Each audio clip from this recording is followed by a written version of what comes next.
You're listening to the Manning Up on Real Estate podcast with your host, Cameron Manning. We bring you the industry experts each episode who will help you man up on your real estate career.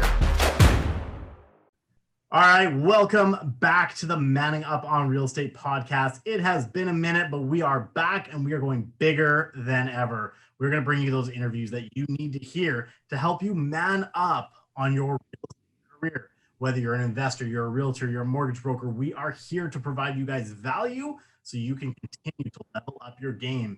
And I'm really excited because we're bringing a huge lineup of new speakers and we're kicking it off with who's someone I would say a good friend of mine, even though today is actually the first time I'm seeing him face to face. It's amazing what technology has done during COVID here. I'm really excited. This gentleman is a member of the Prime Real Estate team out of London, Ontario. He's been a realtor for a little over a year now, getting close to 2 years, I believe, and he is absolutely killing it in his game. He's got a big focus on pre-construction and new construction buildings out in the London, Ontario area, and just a great overall guy that I've gotten to know. And we're just gonna, we're gonna introduce him right now. We're gonna chat and we're gonna get to know him a little bit better. So, ladies and gentlemen, welcome to Kyle Henry. Welcome, buddy.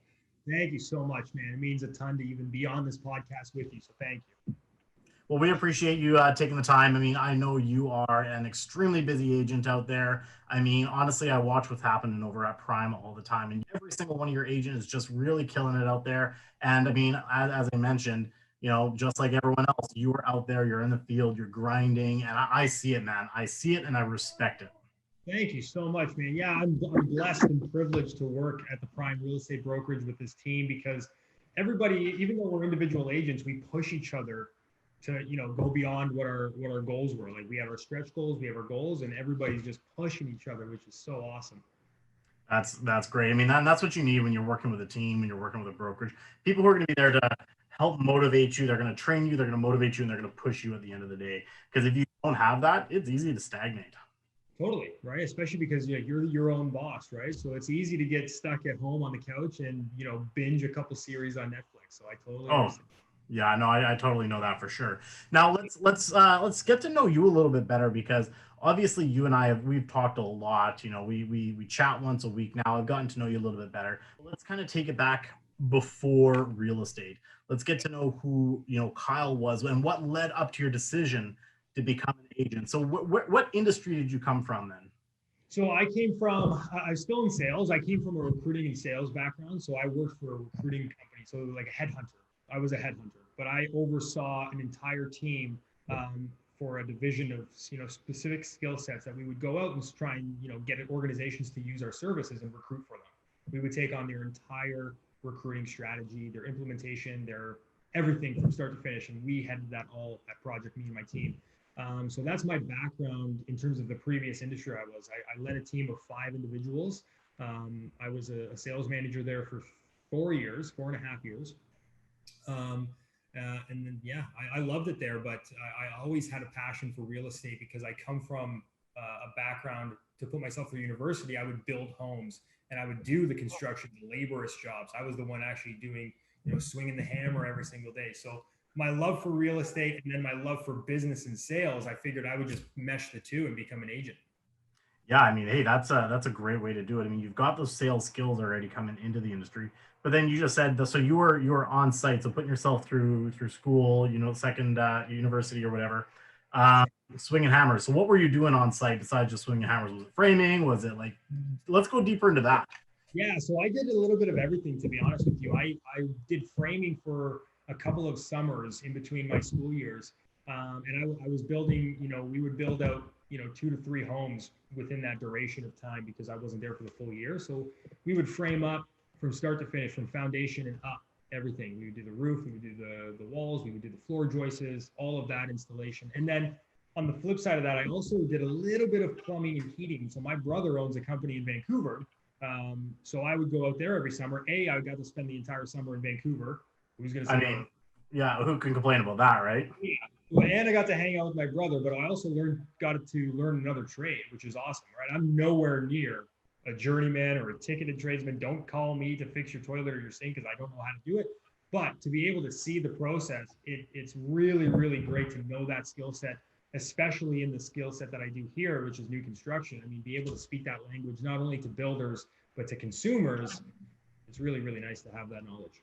It's totally transferable. I remember when I was younger, I was in high school. Same thing, you know, my dad was a cabinet maker by trade, and he was doing a lot of the new luxury homes. If he needed help, I'd be on site on the job site. So we're doing crown molding. I'm, you know, like grade 11, sitting on all the scaffolding, pumping it in, and then having to run to school afterwards. And the best thing ever was when on my grade 12 year, I had a spare. So he's like, great, now you can come work from like 6 a.m. till about 9:30. So he got a longer time frame for me out there putting up you know, we did a lot of the door installs, we were doing all the cabinetry, things like that. So totally transferable skill, because you know now how the whole process runs out for construction. So if there's ever any issues, you can walk a client through that process now, right? That's right. It's a little bit more of an educational piece on the consumer side of things, right? Because if they're confused about something or a certain aspect in pre-con, because when you're building a home, there's a lot of moving parts. There's a lot of tradespeople. There could be a lot of delays, especially with COVID-19. So being able to kind of walk them through that a little bit beyond like, hey, I heard this and I have to just, you know, play the game of telephone now, goes a long way with the consumer and the buyer themselves, right? Totally.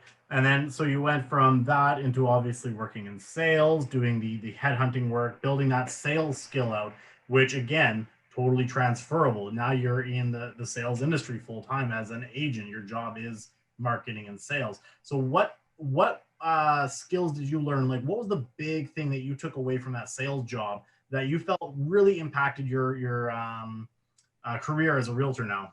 So that's a great question. I really give credit to the company I was at because they taught me everything I know, from how to prospect, how to cold call, how to run a meeting efficiently, how to set the next meeting before you leave that meeting that you're currently in to continuously move the needle. It was a really high pace, and you know, you had to perform at that company that I worked with. Like, their KPIs were serious, or their key performance indicators were really tough, and we had a high attrition rate because of it. But I think that it really did set me up for some really good success out of my first year in real estate, because they taught me kind of the entire gamut of sales. But I will say that if I had to pick one, it would be the cold calling aspect, because you had to hit like minimum 100 calls almost a day. So how do you go from, you know, just constant rejection, especially in business to business sales? That's very different, because they get 1,000 calls a day and they do not want to talk to you because you're calling them in the middle of the workday, because you're calling executives and things like that. So they're like, no thanks, boom, click on the phone. So being able to kind of muster up the courage to just make the next call and then just keep that ball rolling, I think that that is something that I definitely carry into my real estate career for sure. I'm actually glad you brought up the cold calling aspect, because, you know, that's one thing I've gotten to know about Kyle. And again, we met over the Clubhouse app here. I'm sure, you know, listeners, you've probably heard the app. It's kind of becoming a bit of a big thing now. We met, it'd been 4 years or 4 months, 4 years ago, 4 months ago now, you know, just in a room, we were listening to each other talk, and we kind of hit it off. Like, we started messaging each other on Instagram. We decided to co-host a room with another fellow colleague of ours, Amy, and it's absolutely blown up. And the one thing that I always admire is whenever, you know, Kyle gets up on stage, and because I'm not a cold caller by any means, most of you guys who know me know that I've got my skills in other assets, but Kyle's one of those guys who has no problem picking up the phone, calling the strangers. Now, obviously, again, huge skill to learn, and then bringing into real estate is definitely, I think, probably built your success because you have that ability. Let's talk a little bit about, I want to, you know, we'll circle back to a little bit more about your career, but I want to fixate on this cold calling aspect, because again, our goal here is to kind of provide any value to anyone listening who's been thinking about maybe adding that as a pillar of business that they do. So what are some key features or key things that you do when you're cold calling someone that allows you to, one, keep them on the phone? Because a lot of times it can be, you know, hey, this is Cameron from Keller Williams, click. What's a few of the strategies you use to, one, keep them on the phone, two, get that engagement, and three, land that lead, get the contact info? Yeah, good question. So it's a systematic approach. So I believe in having a structured cold call. If you're just going in there just to make a call, like you're calling your mom or your brother or your sister, it's not going to work, because there's no hook for that person to stay on the phone. They're a cold lead, they're a stranger. So there's a structure. So I structure mine so it's intro, buy, sell, value, or pain, value, close. That's how I structure my cold call. So my intro, my elevator pitch, who am I, where I work, what I specialize in, and why I'm calling. Either they filled out something on Facebook, they're generally inquiring about real estate. It could be anything, right? The lead could just flow into you and you want to make that touch point. So those are the three things you touch on in your elevator pitch. Are you buying or are you looking to sell? Now, usually, depending on the lead form that they filled out, that's going to give you a little bit of an indicator. But if not, ask them, hey, are you looking to buy in the real estate market? Are you looking to sell your current home and maybe buy an investment property? What are you looking to do? And get them speaking. You want to speak minimal. You don't want to speak much. You want them to talk to you. So ask them open-ended questions. And it kind of goes back. I was gonna say it kind of goes back to that thing we always hear about. We've got 2 ears and one mouth, right? So if you dominate it, they're gonna get turned off. But if you engage and ask them, if they feel that you actually care, they're gonna give you more, right? 100%. It's not my purchase or sale. I want to know about what you're looking to do, right? I can guide you, but it's not my purchase or sale. So you want them to speak a little bit and then find out a pain point, because like business to business, what is, the biggest concern that you have? Maybe we scratch the pain word and we just put concern. What's the concern? Because everybody's reading these articles in the news. The market's going crazy. The market's tipping. The market's, adjusting. What are you concerned about in the current market? You're looking to buy a property. What's got you concerned? Is it your price? Is it, time frame? Is it, you think it's too competitive? Because now you're finding out what you need to sell to the buyer, rather than just shotgunning all these sales pitches. I got a property. Let's send you this listing. I'll send you a bunch of these. What are you concerned about? And let me add value to that. And that's where the value piece comes in. That's why it's after the pain or the concern. Let me now add value to you and then close. Whether it's another appointment, you're going to go out and do a property evaluation. You're going to send them some listings that are specific to what they're looking for. But it's all about just, a small structure, listen to them, sell to their problem, and then close. And the close doesn't mean like a deal. It means, get an appointment, get a call set, something like that. Oh, absolutely. Yeah. I mean, we know this is a longer play. This is definitely not a, first phone call, you're going to get a sale, you're going to make a commission for $10,000. No, it's definitely going to be a longer play. And sometimes these cold calls could end up transacting 6 months, a year, 2 years down the road, because they might have just been curious, but you keep up with them. So that's kind of leading into my next question there. So you've gotten them. Now, a lot of your cold calls that you do, and I know we've had this discussion before, you're not actually flipping open the phone book and calling these people. You're getting them from what we call lead sources, right? Whether it's Facebook advertising, your website, things like that. So they're a warmer style of a cold call because they've already reached out in a fashion, right? That's right. Yeah. So a cold call would be like me going through, the white pages in a phone book and saying, hey, Jane Smith, let's dial her and see what's going on. That's like super Antarctica cold. What we're talking about is more of a warmer touch. So they've either gone to the website, saw my name, or they saw something on my Instagram or my Facebook about a property that I'm selling, and they've inquired. Now it's still technically cool. Like it's a cool call because they'll recognize the name probably. Kyle Henry will pop up on their phone and they'll say, that looks a little familiar. But you still have to engage them enough to make the spark go off in their head. Be like, oh yeah, I remember that. Oh yeah, that property that you had listed, I was looking at. Yeah, absolutely. So from that perspective, then, so you've had that phone call, and it's incredible what you're saying, because I was just thinking about, I just got cold call here. Like I got cold called recently from a radio service provider. I don't want to name names or anything, but they give a lot of free subscriptions when you first buy your car, and then I let it lapse because I'm like, I got Spotify, like whatever, and I get the phone call, and right away, oh, why'd you let it expire? I'm like, because I already have another music provider that I use. Oh, well, we can give it to you for $5. Can we sign you up right now? I'm like, whoa, no.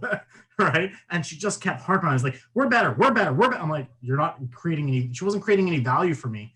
And she dropping the price. And I'm like, it's still not attractive to me. I'm like, I got my system. I don't need yours. And she I finally had to hang up on her, right? I'm like, I had to be that guy because there was no value provided. So I say about that structure, and that she wasn't asking questions to me, she was dictating what was going to happen in the call and what we were going to do. Whereas you exactly said, you're asking those questions, you're getting engagement, and you're figuring out, I like what you said, not their pain point, but their concerns in the market, in purchasing and selling, whatever it is, so that you can then address it. That's the biggest key, I think, is that you don't know what their pain point is. You don't know what their concern is unless you ask questions. 100%. Sales is all about solving somebody else's problem. That's what we get paid to do. We are problem solvers at the end of the day, right? 100%. We don't know what to say. So that's when you start seeing everything come out of my mouth and it's just like sales vomit. It's like, oh my God, pick something. But yeah, listen a little bit, your job is 1,000 times easier on the back end because now you're only solving one problem as opposed to trying to solve 100. All right. So since we're still on the topic of cold calling, because obviously that initial call is always going to be the hardest, and that might, you're going to convert that person to an extent, but that conversion actually happens over time. As you mentioned, you're not getting a deal done in that first initial phone call. So take me through your systematic approach to that first call. You've already finished it. Now what? How are we getting that lead to convert? Good question. So I've had a conversation with them, and I've added my value, and I've asked them. I would love to set up another appointment with you to deep dive further into what you're looking for. So I try and push the needle rather than saying, okay, I'll call you in a couple of weeks. A couple of weeks, they could find another realtor and buy a property within that time period, right? Yeah. Especially in the market. So I try and control. In this game, you can't control a lot, right? We're dealing with people's emotions. They're the ultimate decision maker, right? They dictate the price that you put in an offer, for example. So there's not a whole lot we can control, but what I can control is my follow-up. When can I call you back? I'm going to give you a couple of times, similar to what we did this morning, actually. You gave two different days, and it's a different time on each day. And I want to set the next appointment before I finish my conversation with them, whether it's an in-person meeting or a phone call. Set the next appointment. Even if it is like maybe they're a long-term buyer and they're like, yeah, maybe in 6 months. How about, August 27th, I'll give you a call. Perfect. Boom. I send them a calendar invite. They'll get a notification. It's on their phone and they know I'm going to call. So that's what I do. And then if, I just continue to do that until we either qualify them out of purchasing something because either their expectations are too far off or it's not a good time for them or what have you, or we do that until they transact. Totally. Now, you just mentioned something that we talked about this morning about utilizing technology. You said you sent them a calendar invite. We had that discussion too after we did that role play. Utilizing technology right now is going to be a key factor in being able to convert these people as well. Because, you've got so many different apps you can use now. You've got just Google Calendar, period. If you just do a meeting invite there, you've got Calendly. I love that app now. I only recently got on that. And, sending it to people, they pick and choose, right? So you set the parameters, so it's still within what you want, but they'll book it in terms they want. So they feel a sense of control, but it's controlled control. Game changer, that app. I love it. I love it. Yeah, absolutely. So I appreciate, we diving into the cold calling. I just want to bring it back a little bit. So you've been in real estate now for just over a year and a bit now, which you got your license just before the pandemic. Yeah, I was licensed January 2020, and I switched to doing it full time in September 2020. Right. So, you got your license, started getting out there, and then the world shut down. Yeah. So tell me. It was intimidating. Yeah, take me through that. Take me what the emotions were, what you were feeling. Like, let's go through that a bit. Yeah. So it was, January was great because I was like, let's do this, right? We're going to do the real estate thing, bada boom. And then March hit, and I was like, oh, maybe I'm not going to quit my job. I don't know what I'm doing. But so it was a lot of anxiety because you've got a safety net of a salary job. You're a sales manager at this, larger corporation. That's safe, right? And then on the other side of the coin, it's like, hey, this is what you want to do, but there's a big risk associated, and the world just shut down for the first time in however many years. So it was intimidating, but I think that, having a game plan, I'm a firm believer in having a blueprint to success and just following it. And I reverse engineer kind of what I want to do for that year. And that was a big thing that I did. I had to redo it a few times because of COVID and stuff like that, but having a set plan and then just sticking to it. That I think is what ultimately got me to quitting my job, which granted was a few months delayed because I was nervous.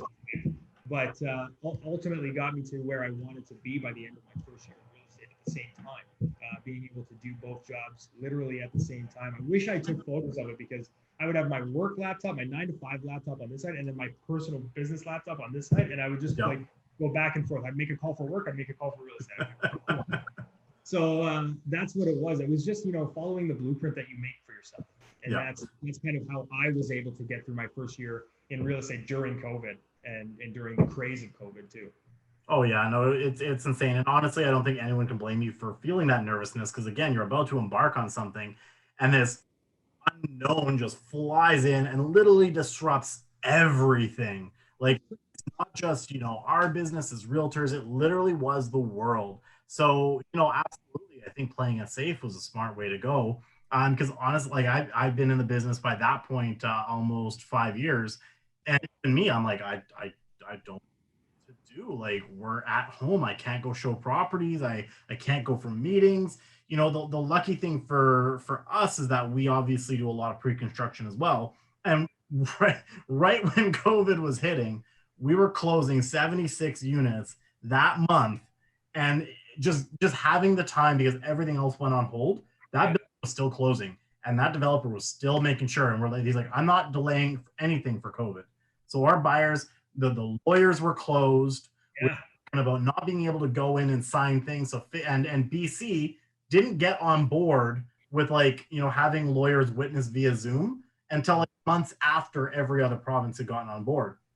So I mean, our clients are freaking out because we don't know what to do. So it was almost a blessing for us that everything else slowed down because we put our focus into those buyers that we had to get across the finish line because the developers like forget it, you got to close or you lose your deposit. And we're like, oh my god! But no, it was nuts. A wave of anxiety just thinking about being in that situation. Oh, dude, it was like I've never felt. I'm not a guy who gets depressed necessarily, but I felt depressed. Like I'd get up out of bed at 10:30, and for those who know me and watch me on social media, I'll be up at like 6 o'clock in the morning or 5 if I'm going to the gym, right? So that was weird. Like I'd get a call from my team lead, and she's like, are you up yet? It's 10:30. I'm still in bed. And the two of us, both of you. Oh yeah, and we're like, and so finally we looked at each other. We're like, we just gotta let's just go back to the office. We'll be away from each other. We each have our own offices, and at least we'll be in the office, back in the flow, and we'll feed off each other's energy. Because right now at home, there's no energy to feed off of, right? Big time. And I feel for people who couldn't go to their brick and mortar because I just personally, I am way more productive when I'm in the office than when I'm at home because there's just so many distractions. Netflix being So, and I think it's an energy thing too, because as salespeople, we feed off other people's energy, especially other people's success, right? I do. When I see someone winning, I'm like, man, that's awesome. Then the side kicks in, I'm like, I got to do that too. The same way. That's why we push each other. Even you and me, I think that your success, like I get more hungry hearing that you closed, 7 deals last week or something, right? Like I'm like, yeah, right, Cam, let's go. Yeah, let's do it. Let's go. Yeah, no, I mean, I'm the same way. So you you took some time to kind of like rejig your plan through COVID, and you said you went you made that decision to be a full-time agent in September. Now, is that when you decided to join Prime? So I was with a brokerage from January until May of last year. And then in May, I made the switch to Prime because I was under the radar because my corporation that I work with could not find out that I was doing something else. Being a realtor. It's almost a conflict of interest, I guess, eh? Sort of. Even though we're different businesses, there's something in the contract that just says like you just can't. So right. No one knew. Like barely anybody knew. So trying to, get business at the same time as trying to be like a super agent spy, really difficult. But then Justin found out that I was licensed and he said, dude, what are you doing? Come to Prime. So we talked and we had a number of different discussions and ultimately this was a better decision for me and it's a better place for me to be. So we made the switch and just so grateful for that conversation with Justin because I think it honestly has changed my outlook and my life and it's just been great. That's awesome. It's interesting because some people out there, they're not a big fan of that team mentality, but then other people like you and I, we thrive on it, right? But it does boil down to that leader who can really see the potential in us and recruit us and push us. Like I've been on a team now for almost 7.5 years, started as an assistant, moved my way up now as one of the top agents. But, it starts from that thing of somebody who believes in you and says, no, no, no, come here. I want you, like you were a headhunter and you got headhunted. Totally. Yeah. Totally. That's exactly what happened, right? Because I wasn't looking. I wasn't actively like texting Justin saying like, hey, do you have a spot? I'd love to come. We've been talking to each other on Instagram and social media for the last like 2.5 years, and only met once too. Like we only met in person briefly once during that 2.5 year span. And then he found out and we just hit it off. It was perfect. That's awesome. Now, the one thing I've noticed is it seems like he really pulls out the strengths of each of his agents, and you've got all different kind of niches that you're working in. So you are really pushing hard. I mean, I see you doing listings, I see you doing buyers, but I see you pushing hard on that new construction as well. And obviously, we discussed earlier that you've had a background both in the sales and the construction industry that's led really, really well. So let's talk a little bit about that pre-construction. Why do you think, I mean, what is some success that you have found? How do I word this? I want to say that, what has led to your success in the pre-construction side of things? There we go. Yeah, I think it's a two-parter. I think it's being able to watch Justin and be able to just kind of soak it in like a sponge and like just watch how he handles himself on the builder side of things, because he's kind of the main point of contact for our builders. And then on the transactional side of things, I think that my background in what I did, just hammering cold calls and being able to convert and move people along the process and make sure that they are 100% comfortable with the purchase before waiving those conditions, because in Ontario you've got that 10 day, we call it the due diligence period, where you can back out for any reason. So making sure that all their questions are answered, and I think that's where it comes from. So being able to learn from Justin on the actual business side of things and the builder side of things, but then being able to take what I know from past experiences and then hit the consumer with it, right? Because if 50 leads come through, my time frame, I can get 50 leads done in about 45 minutes. Pending not everybody picks up, of course. Yeah. And some people have the gift for gab too. That's right. So if I don't get stuck, on every single one of those phone calls, it's going to be longer, and especially if somebody's just talking my ear off. But so being able to do that, I look at that as a huge win, because now I've touched 50 people with phone calls, text messages, and emails all at once in 45 minutes. Eventually that's going to trickle back to the builder side of things, where we're now doing transactions for the builders. Awesome. That's great. And again, so moving forward, you've been a year and a half, as we mentioned, into the business. You're absolutely crushing it there with the Prime team. And, one thing I absolutely love about people like Kyle is that they're also willing to give back, right? And there's so much business out there. And I find that there's two types of agents. There's the agent who is so close-lipped, won't share, it's highly competitive. And listen, we're all competitive. That's there's no question. But then there's collaborative agents. You know what I mean? They're the ones who go out and say, let's work together, let's share knowledge, let's give value to each other. And 100%, I see Kyle, and that's why I wanted him here on this podcast, is he's definitely one of those guys who says, listen, I've gained so much, I want to now help that next generation of realtors coming up. So Kyle and I have been running a clubhouse now, and whether we continue to run it as we have been or it does eventually shut down, we don't know. But so far, we've absolutely enjoyed the time, and both of us learn every single day that we're on it. But that's what I absolutely love. So Kyle goes in a year, he's got success, and he says, yeah, let's do this mastermind now, and let's start providing value back. And what have you gained by being the guy who provides value now? That's a good question. I don't look at gain only in monetary factors. Like I don't think that if I give to you, Cameron, if I give you $1, I need $2 back. I don't believe in that. I believe in like I give you $1 and you were able to flip it into $5. Sick. That's a big gain. That's how I look at giving back to people. So what I do, as many, we don't do it as a regular thing here, but I'm in the office a lot of the time, and I'm in our bullpen because I think, like you said, I feed off people's energy. So I want to be around people, even though I'm working and doing my own thing. So I try and give people as much, value that I can bring. I can only bring my sales background. There's not much else that I can bring to people who are coming into the business, because as you and I both know, when you get your license, not every real estate agent that gets their license comes from a sales background. So if I can help you shorten the learning curve on how to do this thing called sales, because it is tough. You're not if you don't know it, it can be super intimidating. So I'll try and teach people as much as I can about sales and have them shadow some of my phone calls so that they can see how I go about, these conversations. And if they get a deal because of it, or they can close a transaction a little bit quicker with a certain buyer, that's a huge win for me. Like I don't need a piece of your commission. I would never ask anybody for a piece of their commission. Even when I get leads on my own listings, I kick it back to the team because I don't want to represent two people in the same transaction because I think it's impossible. So you take it. If you close it, hey, that's yours. Like, let's celebrate. But other than that, that's how I look at it. Yeah. And for me, I mean, at the end of the day, it's the same thing. I'm not looking for the monetary. I got a lot of agents who are like, why are you on there? I mean, you're not picking up leads. I'm like, it's not about picking up leads. It's that value, because as I put as much value as I can out there, I'm getting that value back.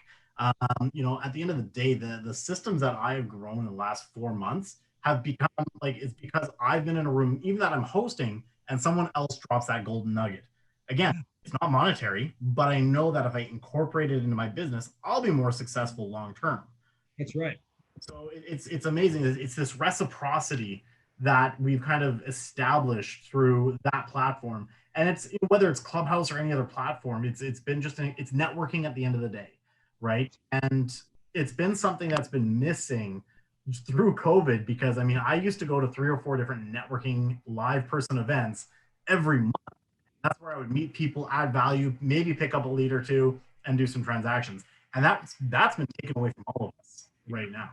So they have a BNI thing. My brother was doing that a lot, where he would go just once a month, and it was just a networking thing. You give your little pitch, you meet some people, you have some breakfast.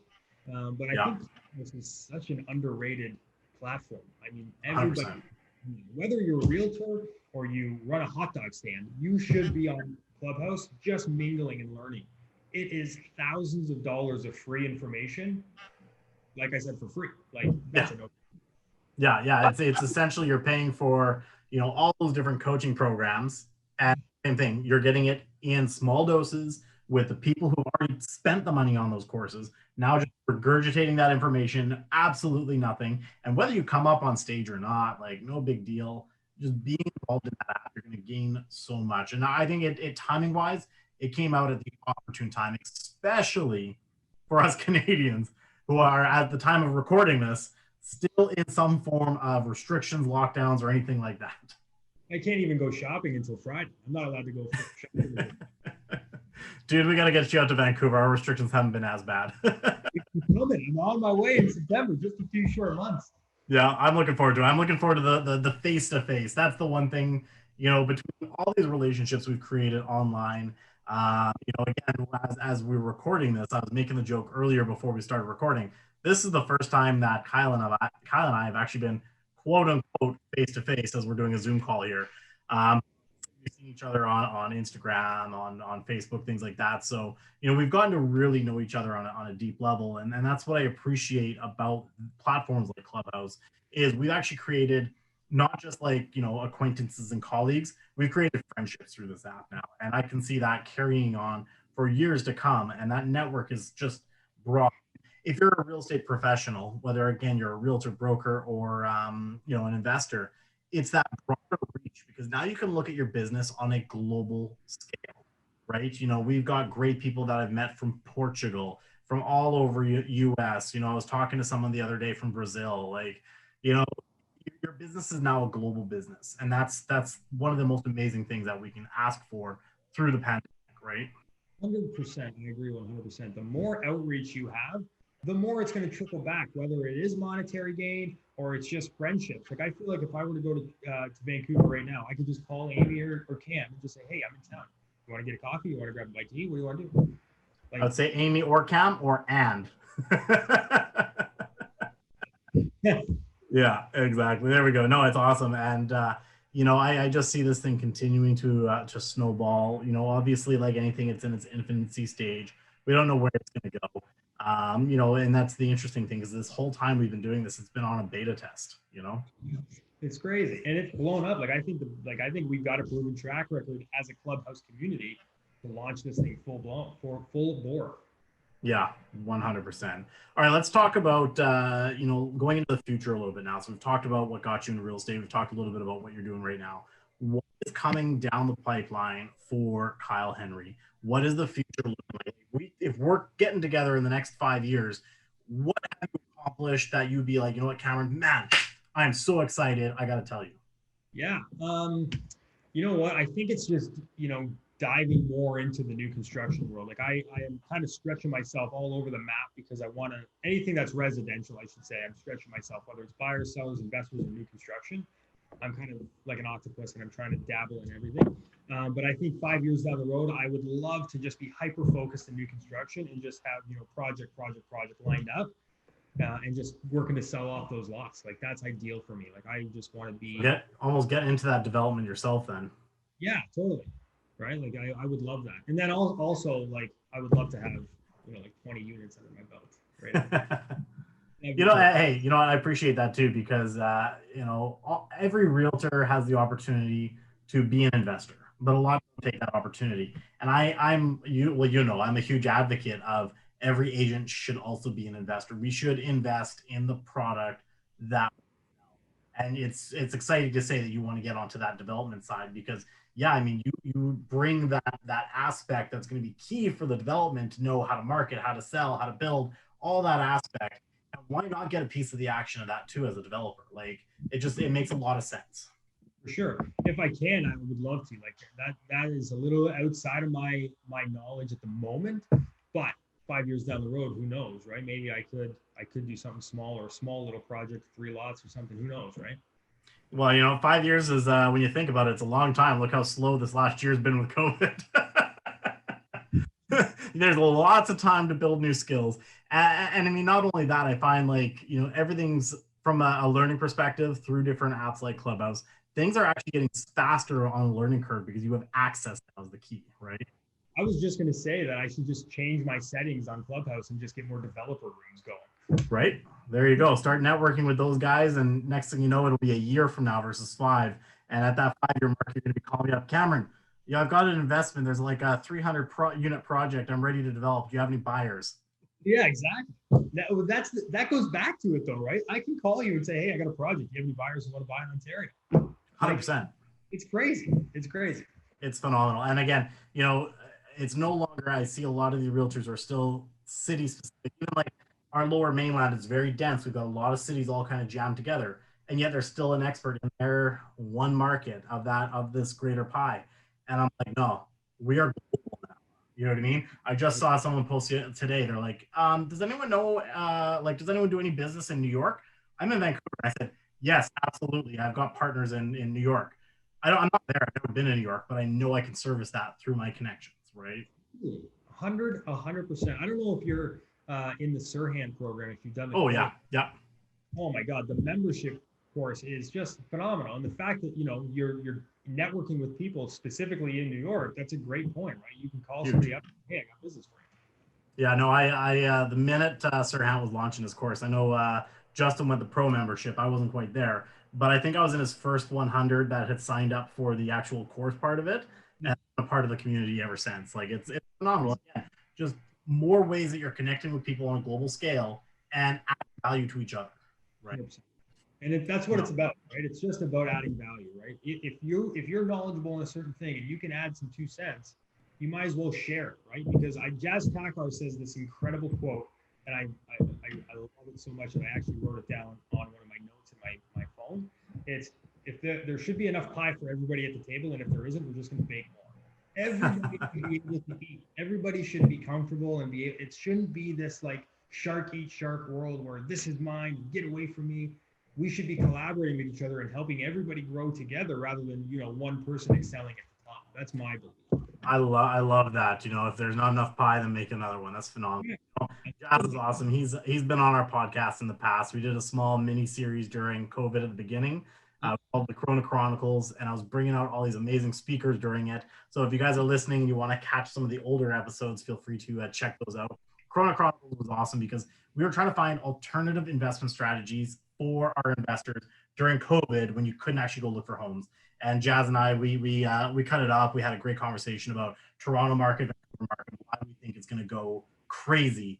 And, if we're talking about predictions, guys, we called it and it did go crazy. So, I'm pretty excited that we were correct on that, because CMHC was saying the opposite at that time. Market was going to go down 18%. So, who was right and who was wrong? London's market went up 48%. Yeah, I know our market, depending where you are, it was anywhere from 32 to 40 something for sure. It's nuts. So it's bananas. And that's why I'm a big fan of investing in those markets, because hey, long-term cash flow is great, but appreciation is where you make your wealth at the end of the day. Big time. Yeah.